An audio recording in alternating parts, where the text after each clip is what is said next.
আমার নাম শিমলা। আজ আমি একাকিত্বে থাকি। আমার স্বামী আমার পাশে নেই, বিদেশ চলে গেছে। একটি ছিমছাম মধ্যবিত্ত পরিবারে আমার বিয়ে হয়েছে। স্বামী বিল্লাল এক বেসরকারি এনজিওর সৎ এবং পরিশ্রমী কর্মী। আমাদের ছোট্ট সংসারে ভালোবাসার কমতি ছিল না। বিল্লালের রোজগার দিয়ে টানাটানির সংসার হলেও আমাদের মধ্যে বোঝাপড়াটা ছিল চমৎকার। এই সংসারে আমি ছাড়াও ছিলেন আমার বৃদ্ধ শ্বশুর শাশুড়ি আর বিল্লালের ছোট ভাই আলাল। আলাল তখন দশম শ্রেণীতে পড়ে। বয়সের তুলনায় কিছুটা ছোটখাট, দেখতে চেহারায় একটা সরল মায়া লেগে থাকত। আমি ওকে স্নেহ করে পিচ্চি বলে ডাকতাম। ও আমার এই ডাকে বেশ খুশি হতো। আমি বিয়ের আগে অনার্স শেষ বর্ষে পড়ছিলাম, তাই পড়াশোনার জগৎটা থেকে খুব বেশি দূরে সরে আসিনি। একদিন বিকেলে আমি বারান্দায় বসে কাপড় ভাঁজ করছিলাম। আলাল স্কুল থেকে ফিরে আমার পাশে এসে দাঁড়ালো। মুখটা তার একটু ভার। আমি জিজ্ঞেস করলাম, কিরে পিচ্চি, আজ আবার কি হয়েছে? স্যারের বকা খেয়েছিস বুঝি? সে মাথা নিচু করে বলল, বৌদি, আমি আর কোচিং সেন্টারে পড়তে যাব না। আমি অবাক হলাম। বললাম, কেন রে? সামনেই তো তোর মাধ্যমিক পরীক্ষা, এখন কোচিং বাদ দিলে চলবে? আলাল একটু ইতস্তত করে বলল, ওখানে স্যার খুব কড়া, পড়া না পারলে সবার সামনে কান ধরে উঠবস করান। আমার খুব লজ্জা লাগে বৌদি, অনেক বন্ধুবান্ধবী থাকে তো। ওর সরল স্বীকারোক্তি শুনে আমার মায়া হল। ছেলেটা লাজুক প্রকৃতির। আমি বললাম, তাহলে কি করবি ভাবছিস? সে আমার দিকে আশা নিয়ে তাকিয়ে বলল, বৌদি, আমি যদি তোমার কাছে পড়ি, তুমি তো অনেক ভালো ছাত্রী ছিলে মা বলে। আমি হেসে ফেললাম। বললাম, আমি তো সংসারের কাজ সামলাতে সামলাতেই দিন পার করে দিই। তোকে পড়ানোর সময় কখন পাব? যদি আমার কাছে পড়তে হয়, তাহলে রাতের বেলা ছাড়া তোর সময় হবে না। আলালের মুখটা খুশিতে উজ্জ্বল হয়ে উঠল। সে প্রায় লাফিয়ে উঠে বলল, আমি রাতেই পড়ব বৌদি, অনেক ধন্যবাদ তোমাকে। তুমি যা বলবে আমি তাই শুনব। আমি ওর মাথায় হাত বুলিয়ে দিয়ে বললাম, শুধু ধন্যবাদ দিলেই হবে না, একটা শর্ত আছে। সে ভয় পেয়ে বলল, কি শর্ত বৌদি? আমি একটু দুষ্টুমি করে বললাম, তুই যদি আমার কাছে পড়া তৈরি করে না আসিস, তাহলে আমিও কিন্তু তোকে শাস্তি হিসাবে কান ধরে উঠবস করাবো। আলাল একগাল হেসে বলল, বৌদি, তোমার সামনে আমি ১০০ বার কান ধরে উঠবস করতে রাজি আছি, তবু ওই স্যারের সামনে একবারও না। ওর কথা শুনে আমার খুব হাসি পেল। বুঝলাম, ছেলেটা যেমন সরল তেমনি বুদ্ধিমান, নিজের সম্মানবোধটুকু বেশ টনটনে। সেই দিন থেকে শুরু হলো আমাদের নতুন পাঠশালা। প্রতিদিন রাতে সংসারের সব কাজ সেরে আমি আলালকে নিয়ে বসতাম। ও পড়তে বেশ মনোযোগী ছিল, তবে মাঝে মাঝে খেয়াল করতাম পড়ানোর সময় সে আমার মুখের দিকে তাকিয়ে অন্যমনস্ক হয়ে যেত। আমি জিজ্ঞেস করলেই বলতো, বৌদি, আপনি এত সুন্দর করে বোঝান যে আমি মুগ্ধ হয়ে শুনি। আপনার পড়ানোর কৌশলটা সত্যিই অসাধারণ। আমি হেসে বলতাম, হয়েছে, আর প্রশংসা করতে হবে না। এবার বইয়ের দিকে মন দাও। আমাদের এই ছাত্র শিক্ষিকার সম্পর্কটা খুব অল্পদিনেই বেশ মধুর হয়ে উঠল। ও শুধু আমার ছাত্রই ছিল না, ছোট ভাইয়ের মতো হয়ে উঠেছিল। একদিন সারাদিন বাড়ির কাজ করে আমার শরীরটা খুব ক্লান্ত লাগছিল। আমি আলালকে বললাম, পিচ্চি, আজ আর পড়াতে পারব না রে, শরীরটা একদম চলছে না। আমার কথা শেষ হতে না হতেই আলাল ছুটে রান্নাঘরে চলে গেল। কিছুক্ষণ পর ১ গ্লাস লিবুর শরবত বানিয়ে নিয়ে এসে আমার হাতে দিয়ে বলল, বৌদি, এটা খেয়ে নাও, দেখবে সব ক্লান্তি দূর হয়ে যাবে। ঠান্ডা শরবতের গ্লাসে চুমুক দিতে দিতে আমি ভাবছিলাম, ছেলেটা ছোট হলেও ওর জ্ঞানবুদ্ধি আর মায়া মমতা অনেক বড়দের চেয়েও বেশি। এই সহজ সরল ছেলেটাকে মানুষের মতো মানুষ করে গড়ে তুলতে হবে, এইটাই ছিল আমার তখনকার একমাত্র ভাবনা। দিনগুলো বেশ ভালোই কাটছিল। আলালের পড়াশোনার উন্নতি দেখে আমার শ্বশুর শাশুড়িও খুব খুশি ছিলেন। কিন্তু মধ্যবিত্ত জীবনের সুখ যেন ক্ষণস্থায়ী এক অতিথি। আমাদের সংসারেও অর্থনৈতিক সংকটটা ধীরে ধীরে স্পষ্ট হয়ে উঠছিল। একদিন রাতে বিল্লাল বিষণ্ণ মুখে বাড়ি ফিরল। আমি বুঝতে পারলাম অফিসে কোনো সমস্যা হয়েছে। খেতে বসে সে মুখ খুলল, শিমলা, এভাবে আর চলছে না। যে কটাকা বেতন পাই সেটা দিয়ে মাস চালানোই দেয়। ভবিষ্যতের জন্য কিছুই সঞ্চয় করতে পারছি না। আমি ওর হাতে হাত রেখে বললাম, এত চিন্তা করো না তো, আল্লাহ যা করেন ভালোর জন্যই করেন, নিশ্চয়ই একটা উপায় বের হবে। বিল্লাল দীর্ঘশ্বাস ফেলে বলল, উপায় একটা আছে, কিন্তু সেটা বেশ কঠিন। আমি ওর মুখের দিকে তাকিয়ে বললাম, কি উপায় ভুনি? সে ইতস্তত করে বলল, আমার এক পুরনো বন্ধু রাজ্জাক এখন দুবাইতে থাকে। ওখানকার একটা বড় কোম্পানিতে ভালো পদে আছে। সে আমাকে একটা চাকরির ব্যবস্থা করে দেওয়ার কথা বলছে। বেতন এখানকার চেয়ে প্রায় ৫-৬ গুণ বেশি। ভাবছি আমি বিদেশ চলে যাব। কথাটা শোনার সাথে সাথে আমার বুকের ভেতরটা ধক করে উঠল। বিল্লালকে ছাড়া একাই বাড়ি, এই সংসার সামলানোর কথা ভাবতেই আমার অসহায় লাগছিল। আমি বললাম, না, তোমার কোথাও যাওয়ার দরকার নেই, আমরা যেমন আছি বেশ আছি।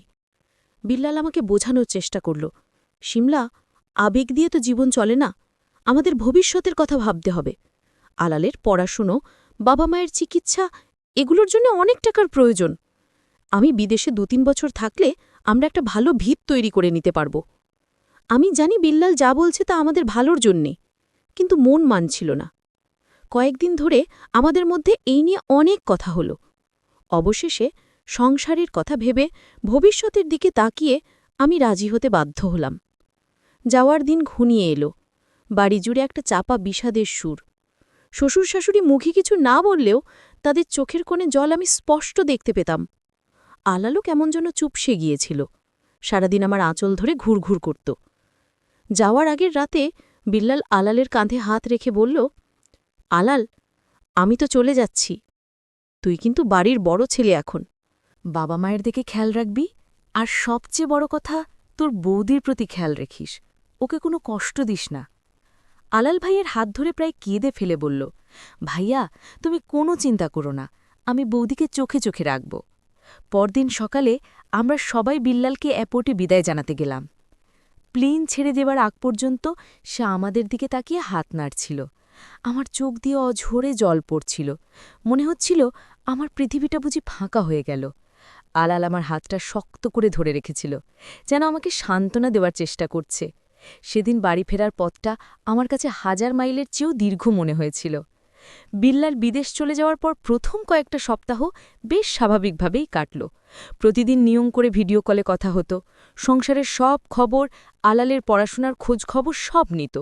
ওর মুখটা দেখে আমি আমার সব কষ্ট ভুলে থাকার চেষ্টা করতাম। আলালও ভাইয়ের কথা রেখেছিল। সে শুধু আমার দেওর নয়, আমার সবচেয়ে কাছের বন্ধু হয়ে উঠেছিল। পড়াশোনার বাইরেও সংসারের ছোটখাটো কাজে আমাকে সাহায্য করত। আমার সুবিধে অসুবিধের দিকে তীক্ষ্ণ নজর রাখত। কিন্তু মাসখানেক পর থেকে আমি একটা অদ্ভুত পরিবর্তন লক্ষ্য করতে শুরু করলাম। আমার বৌদি, যে কিনা সারাক্ষণ কথা বলে বাড়ি মাতিয়ে রাখত, সে কেমন যেন নীরব হয়ে গেল। আগের মতো প্রাণোচ্ছলতা তার মধ্যে আর খুঁজে পাওয়া যায় না। বেশিরভাগ সময় চুপচাপ থাকত। কিছু জিজ্ঞেস করলে শুধু হুঁ বা হ্যাঁ বলে উত্তর দিত। সবচেয়ে বড় পরিবর্তনটাই এলো আমাদের রাতের পাঠশালায়। আগে বৌদি আমাকে পড়ানোর জন্য অধীর আগ্রহে অপেক্ষা করত। পড়ানোর সময় কত গল্প, কত উদাহরণ দিয়ে বিষয়গুলো সহজ করে দিত। কিন্তু এখন সে পড়াতে বসল, তার মন থাকত না। অন্যমনস্কভাবে বইয়ের পাতা উল্টাত। আমি কোনো প্রশ্ন করলে চমচে উঠে আমার দিকে তাকাত, যেন সেই জগতেই ছিল না। আমি প্রথমে ভেবেছিলাম হয়তো ভাইয়ার জন্য মন খারাপ, তাই এমন করছে। একাকিত্ব মানুষকে নীরব করে দেয়। আমি তাকে সঙ্গ দেবার চেষ্টা করতাম, তার সাথে বসে টিভি দেখতাম, গল্প করার চেষ্টা করতাম, কিন্তু সে কোনো কিছুতেই তেমন আগ্রহ দেখাত না। আরেকটা পরিবর্তন আমার চোখ এড়াল না। বৌদির উজ্জ্বল ফর্সা চেহারাটা দিন দিন কেমন মলিন হয়ে যাচ্ছিল। চোখের নিচে কালি জমেছে, মুখটা সবসময় চিন্তাক্লিষ্ট দেখায়। একদিন আমি আর থাকতে না পেরে জিজ্ঞেসই করে ফেললাম, বৌদি, তোমার কি হয়েছে? তুমি তো আগে কত সুন্দর ছিলে, ফর্সা ছিলে, কিন্তু এখন এমন মলিন হয়ে যাচ্ছ কেন? তুমি তো রোদে কোনো কাজও করো না। আমার কথা শুনে বৌদি একটু চুমকে গেল। তারপর একটা দীর্ঘশ্বাস ফেলে বলল, দুশ্চিন্তা হচ্ছে বড় সমস্যা আলাল। যারা বেশি চিন্তা করে তাদের চেহারার উপর তার প্রভাব পড়ে। আর আমিও একটা গভীর চিন্তায় পড়ে গেছি, তাই হয়তো আমার চেহারাটা এমন হয়ে যাচ্ছে। আমি উদ্বিগ্ন হয়ে জিজ্ঞেস করলাম, তোমার আবার কিসের চিন্তা? আমি কি কিছু সাহায্য করতে পারি? বুঝেছি, ভাইয়া নেই বলে তুমি একাকিত্ব বোধ করছো, তাই না? বৌদি আমার দিকে তাকিয়ে একটা অদ্ভুত দৃষ্টিতে বলল, ঠিক তা না, তুই যেটা ভাবছিস সেটা নয়। আমি বললাম, তাহলে কি? আমাকে বলো, আমি তোমার ছোট ভাইয়ের মতো। আমার আন্তরিকতায় বোধ হয় তার মনটা একটু নরম হল, কিন্তু পরক্ষণে সে নিজেকে আবার গুটিয়ে নিয়ে কঠিন স্বরে বলল, সব কথা তোকে বলা যাবে না। এত জবাব কি তোকে দিতে হবে? যা পড়তে বস। বৌদির এই রুক্ষ আচরণে আমি খুব কষ্ট পেলাম। এই বৌদি তো আমার চেনা বৌদি নয়। আমার মনে একটা অজানা ভয় দানা বাঁধতে শুরু করল। কি এমন চিন্তা যা সে আমার সাথে, এমনকি পরিবারের কারোর সাথেই ভাগ করে নিতে পারছে না? এই নীরবতার পিছনে কোনো রহস্য লুকিয়ে আছে।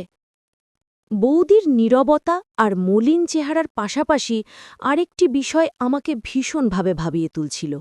সেটা হল তার মোবাইল ফোন। ইদানিং বৌদি সারাক্ষণ মোবাইল নিয়ে ব্যস্ত থাকত।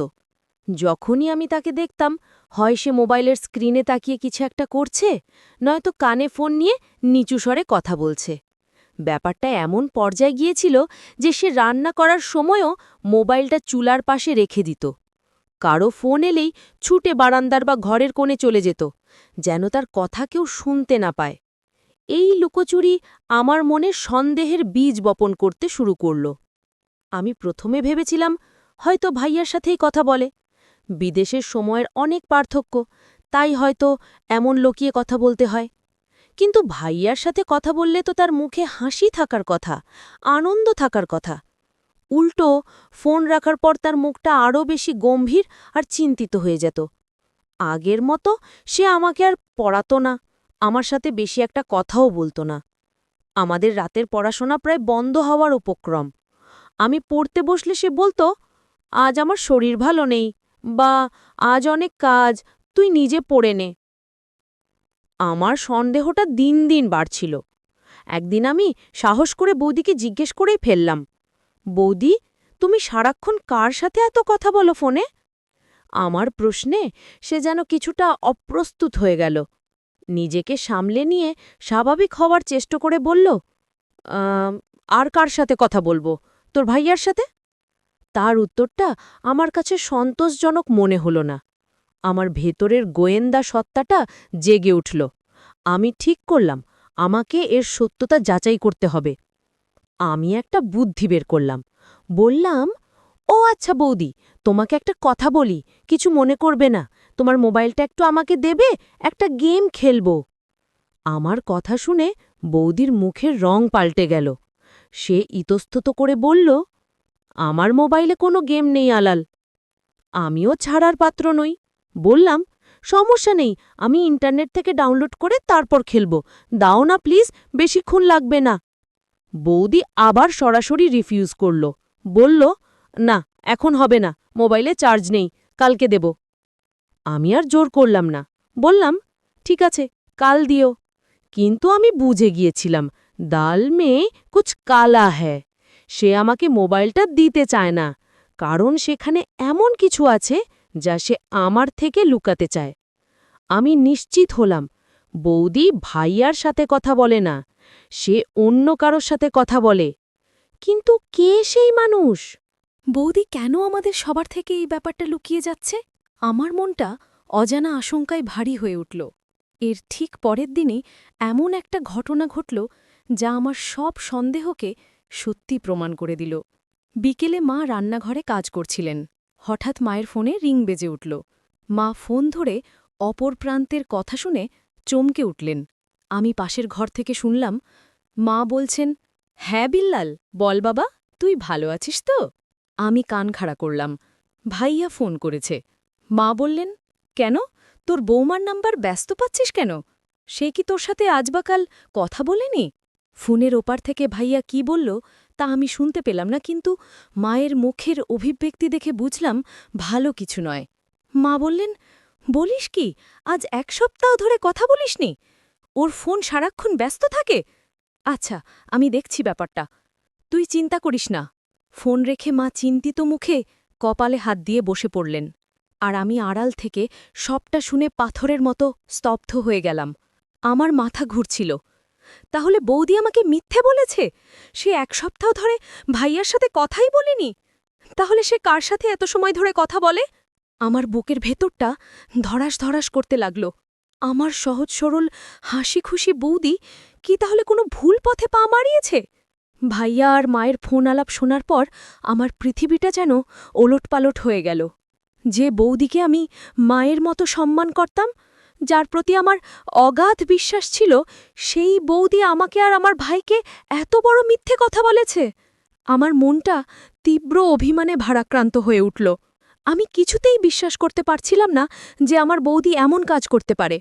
সারা বিকেল আমার ছটফট করে কাটল। কি করব কিছুই বুঝতে পারছিলাম না। একবার ভাবলাম মাকে সব খুলে বলি, আবার ভাবলাম সত্যিটা না জেনে হুট করে কিছু বলা ঠিক হবে না, এতে সংসারে অশান্তি হতে পারে। আমি সিদ্ধান্ত নিলাম আমি সরাসরি বৌদির সাথেই কথা বলবো, যা হওয়ার হবে। রাতে খাওয়া দাওয়ার পর বৌদি যখন নিজের ঘরে গেল, আমি কিছুক্ষণ পর তার পিছু পিছু গেলাম। সে বিছানায় বসে আবার মোবাইলে কিছু একটা করছিল। আমার পায়ের শব্দে মুখ তুলে তাকালো। আমি ঘরের দরজাটা ভেতর থেকে সাবধানে বন্ধ করে দিলাম। আমার গম্ভীর মুখ আর দরজা বন্ধ করা দেখে বৌদি কিছুটা অবাক হল। সে জিজ্ঞেস করল, "কি রে আলাল, কিছু বলবে? দরজা বন্ধ করলি কেন?"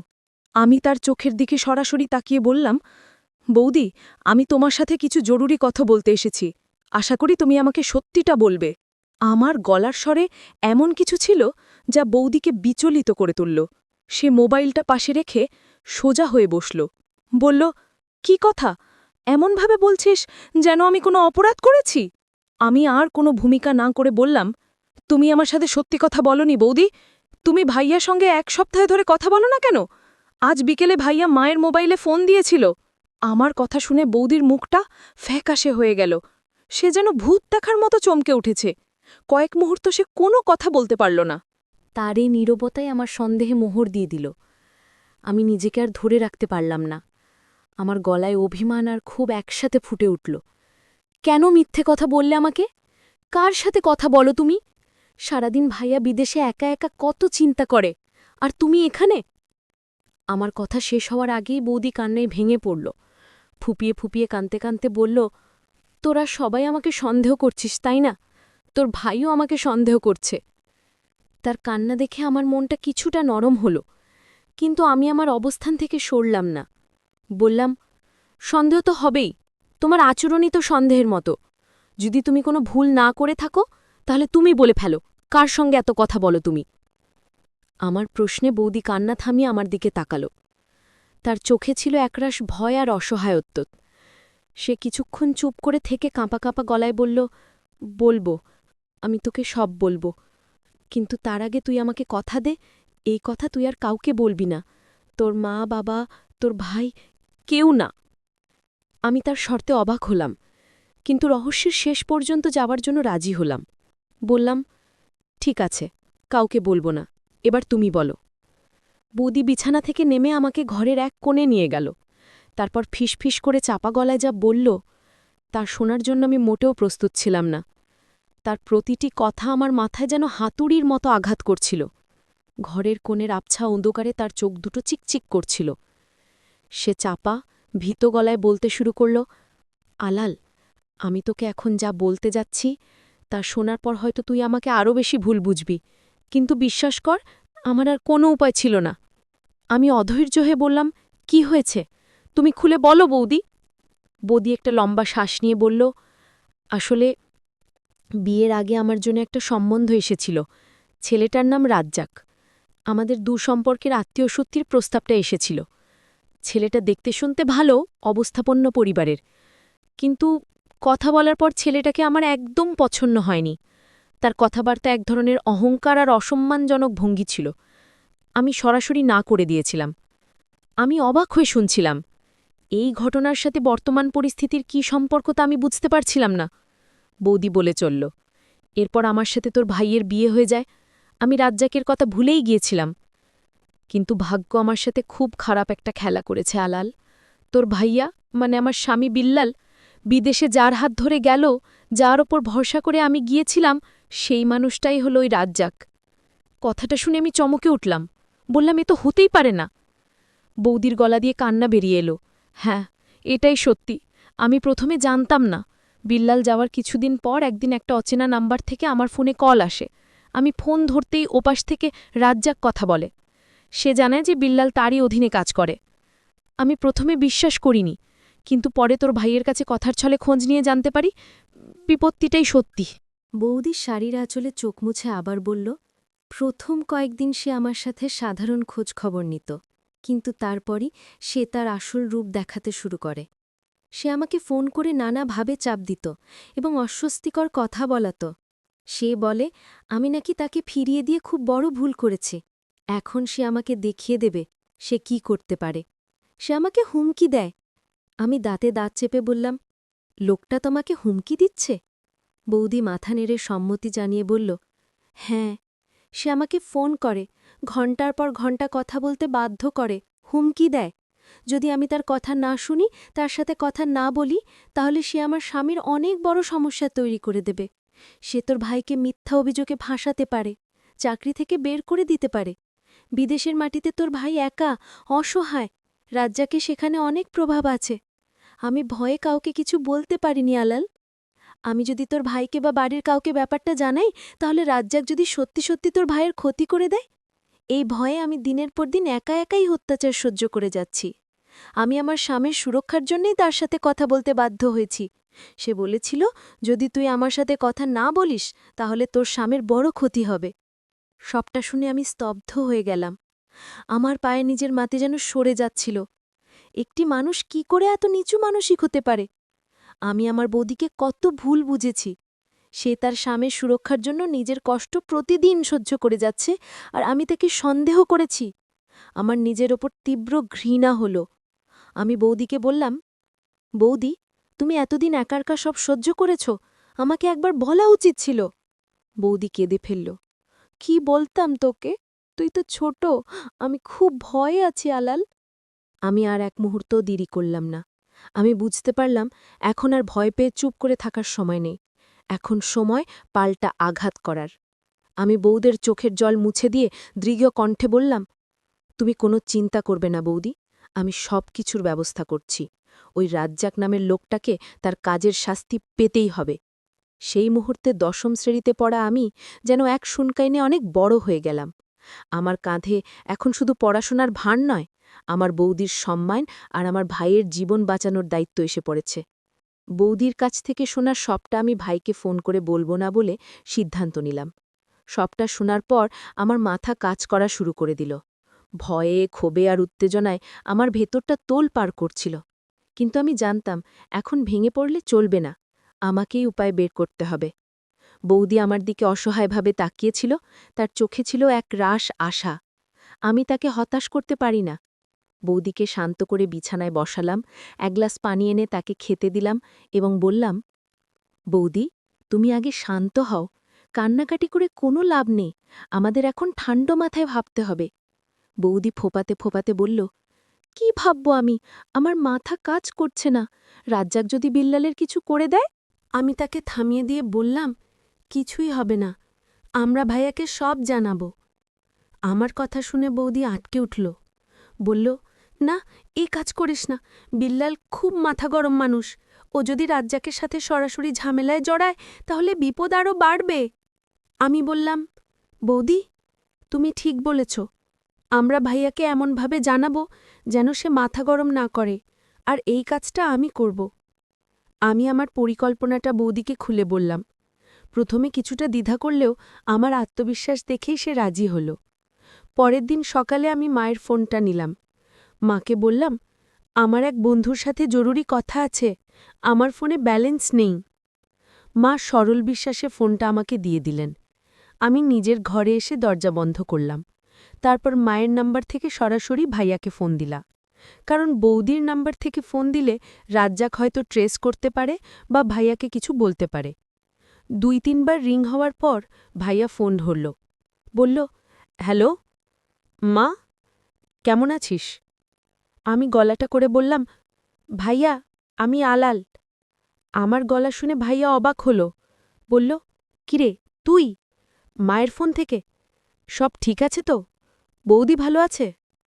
আমি বললাম, ভাইয়া, আমি তোমাকে খুব জরুরি একটা কথা বলার জন্য ফোন করেছি, তুমি প্লিজ মাথা ঠান্ডা রেখে আমার সব কথা শুনবে, কোনো হুটহাট সিদ্ধান্ত নেবে না, আমাকে কথা দাও। আমার কথার ধরনে ভাইয়া বুঝতে পারল ব্যাপারটা গুরুতর। সে বলল, আচ্ছা বল, আমি শুনছি। এরপর আমি এক এক করে সব ঘটনা ভাইয়াকে খুলে বললাম। রাজ্জাকের পরিচয়, তার পুরনো প্রস্তাব এবং এখন সে কিভাবে বৌদিকে ব্ল্যাকমেল করছে সবটা। আমি এটাও বললাম যে বৌদি তোমার কোনো ক্ষতি হবে এই ভয়েই এতদিন চুপ করেছিল এবং লোকটার সাথে কথা বলতে বাধ্য হচ্ছিল। সব শুনে ফোনের ওপাশে ভাইয়া কিছুক্ষণ একদম চুপ করে রইল। আমি তার নিঃশ্বাসের শব্দ পাচ্ছিলাম। আমি ভয় পাচ্ছিলাম সে হয়তো এখন রেগে গিয়ে রাজ্জাককে ফোন করে ফেলবে। কিছুক্ষণ পর ভাইয়ার কণ্ঠ শোনা গেল, কিন্তু তার সুর অবাক করার মতো শান্ত ছিল। সে বলল, ওই বদমাইশটা এত নিচে নামতে পারে আমি ভাবতেও পারিনি। আমি ওর উপর ভরসা করে এখানে এসেছি। আচ্ছা আলাল, তুই বৌদিকে বলবি সে যেন একদম চিন্তা না করে, আর আজ থেকে রাজ্জাক ফোন করলে সে যেন আর ফোন না ধরে। ফোন বন্ধ করে রাখলে আরও ভালো।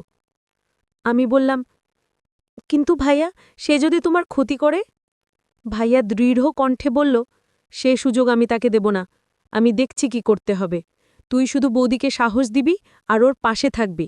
আর শোন, এই ব্যাপারটা মা বাবাকে এখন কিছু জানাস না, তারা অকারণে চিন্তা করবে। ভাইয়ার শান্ত কিন্তু আত্মবিশ্বাসী গলা শুনে আমার মনটা শান্ত হল। আমি বললাম, ঠিক আছে ভাইয়া, তুমি নিজে খেয়াল রেখো।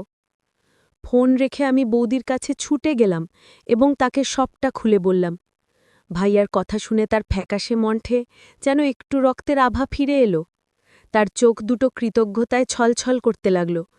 সে আমাকে বলল, তুই আজ আমাকে অনেক বড় বিপদ থেকে বাঁচালি পিচ্ছি। তুই না থাকলে আমি কি করতাম জানি না। আমি বললাম, আমি তোমার ছোট ভাই না?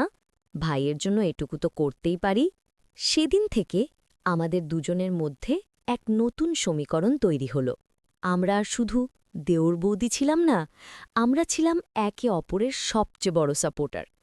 এক ভয়ঙ্কর ষড়যন্ত্রের বিরুদ্ধে দুই সহযোদ্ধা। আমরা এখন শুধু ভাইয়ার ফোনের অপেক্ষায়। ভাইয়ার সাথে কথা বলার পর ২-৩ দিন কেটে গেল। এই কয়েকদিনটা আমাদের খুব উদ্বেগের মধ্যে কেটেছে।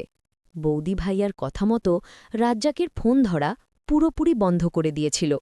প্রথম দিন রাজ্জাক প্রায় ৫০ বার ফোন করেছিল, কিন্তু বৌদি একবারও ধরেনি।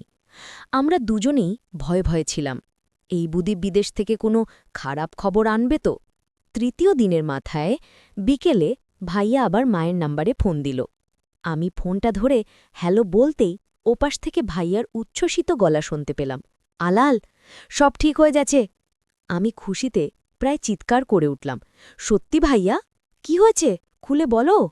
ভাইয়া যা বলল তা শোনার পর রাজ্জাকের চুনো করুণা এবং ভাইয়ার বুদ্ধির জন্য গর্ব হল। ভাইয়া আমার ফোন পাওয়ার পর একটুও মাথা গরম করেনি। সে খুব ঠান্ডা মাথায় প্রমাণ সংগ্রহ করতে শুরু করে। বৌদির সাথে রাজ্জাকের আগের কিছু কথোপকথনের রেকর্ড, যেগুলো বৌদি ভয়ে করে রেখেছিল, আমি ভাইয়াকে পাঠিয়েছিলাম। ভাইয়া সেই রেকর্ডিং এবং আমার দেওয়া তথ্যের ভিত্তিতে তার কোম্পানির হিউম্যান রিসোর্স বা এইচআর ডিপার্টমেন্টে রাজ্জাকের বিরুদ্ধে আনুষ্ঠানিক অভিযোগ দায়ের করে। সে শুধু হ্যারাসমেন্টের অভিযোগই করেনি, সাথে ব্ল্যাকমেলিংয়েরও প্রমাণ জমা দেয়। তাদের কোম্পানি এই ধরনের বিষয় খুব গুরুত্বের সাথে দেখে। সাথে সাথেই একটা অভ্যন্তরীণ তদন্ত কমিটি গঠন করা হয়। রাজ্জাককে জিজ্ঞাসাবাদের জন্য ডাকা হয়। প্রথমে সেসব অস্বীকার করলেও অডিও রেকর্ডিংয়ের প্রমাণ সামনে আসায় সে ভেঙে পড়ে এবং সব স্বীকার করে। কোম্পানি তার বিরুদ্ধে কঠোর ব্যবস্থা নিয়েছে। তাকে শুধু চাকরি থেকে বরখাস্তই করা হয়নি, তার কাজের ভিসা বাতিল করে তাকে দেশে ফেরত পাঠানোর ব্যবস্থাও করা হয়েছে। বিদেশের মাটিতে এমন কেলেঙ্কারির কারণে তার ভবিষ্যৎ অন্ধকার। ভাইয়া আরও জানালো, কোম্পানির বড় কর্মকর্তারা ব্যক্তিগতভাবে ভাইয়ার কাছে দুঃখ প্রকাশ করেছেন এবং তাকে সব রকম সহযোগিতার আশ্বাসও দিয়েছেন। তারা ভাইয়ার সততা এবং সাহসের প্রশংসাও করেছেন। সব শুনে আমি আর বৌদি যেন হাঁপ ছেড়ে বাঁচলাম। বৌদির চোখ দিয়ে আনন্দাশ্রু গড়িয়ে পড়ছিল। সে ফোনের স্পিকার অন করে ভাইয়ার সাথে কথা বলল। ভাইয়া তাকে অনেক সান্ত্বনা দিল। নিজের স্ত্রীর এমন কঠিন সময় পাশে থাকতে না পারার জন্য ক্ষমা চাইল। বৌদিও এতদিন ধরে একা একা সব সহ্য করার পিছনের কারণটা ব্যাখ্যা করল। তাদের দুজনের কথোপকথন শুনে আমার মনটা আনন্দে ভরে গেল। কিছুক্ষণ পর আমি ভাইয়াকে বললাম, ভাইয়া, তুমি কিন্তু খুব বুদ্ধিমানের মতো কাজ করেছ। আমি তো ভেবেছিলাম তুমি রেগে গিয়ে মারামারি করবে। ভাইয়া হেসে বলল, আরে বোকা, শক্তি সবসময় গায়ে থাকে না, মাথায়ও রাখতে হয়। আর আমার সবচেয়ে বড় শক্তি ছিলি তো তোরা দুজন। তুই যদি সময় মতো আমাকে না জানাতিস, আর তোর বৌদি যদি এত ধৈর্য ধরে সবটা সহ্য না করত, তাহলে হয়তো আজ অন্য কিছুই ঘটত। ফোন রাখার পর বাড়িটার পরিবেশটাই যেন পাল্টে গেল। বৌদির মুখ থেকে কালো মেঘের ছায়াটা সরে গিয়ে সেখানে আবার আগের সেই উজ্জ্বল হাসিটা ফিরে এলো। সে ছুটে গিয়ে রান্নাঘরে আমাদের সবার জন্য পায়েস রান্না করতে শুরু করল। অনেক দিন পর বাড়িটাতে আবার খুশির হাওয়া বইতে শুরু করেছে। রাতে আমি পড়তে বসেছি, বৌদি আমার জন্য এক বাটি গরম পায়েস নিয়ে এলো। আমার পাশে বসে সে বলল, আজ থেকে আমাদের পাঠশালা আবার আগের মতো শুরু হবে, আর কোনো ফাঁকি দেওয়া চলবে না। আমি হেসে বললাম, আমার একজন টিচার দরকার নয়। আমার কথা শুনে বৌদি খিলখিল করে হেসে ফেলল। তার সেই প্রাণখোলা হাসিটা শুনে আমার মনে হল আমি আমার পুরনো বৌদিকে আবার ফিরে পেয়েছি। আমি সেদিন বুঝতে পারলাম আমার বৌদির কোনো গোপন খারাপ উদ্দেশ্য ছিল না। তার একমাত্র উদ্দেশ্য ছিল তার সংসারকে, তার স্বামীকে সব বিপদ থেকে রক্ষা করা। সে একজন সত্যিকারের যোদ্ধা, যে নীরবে নিজের সব কষ্ট সহ্য করে পরিবারকে আগলে রেখেছিল। আমার ভুল ভেঙেছিল, আর তার প্রতি আমার শ্রদ্ধা হাজার গুণ বেড়ে গিয়েছিল।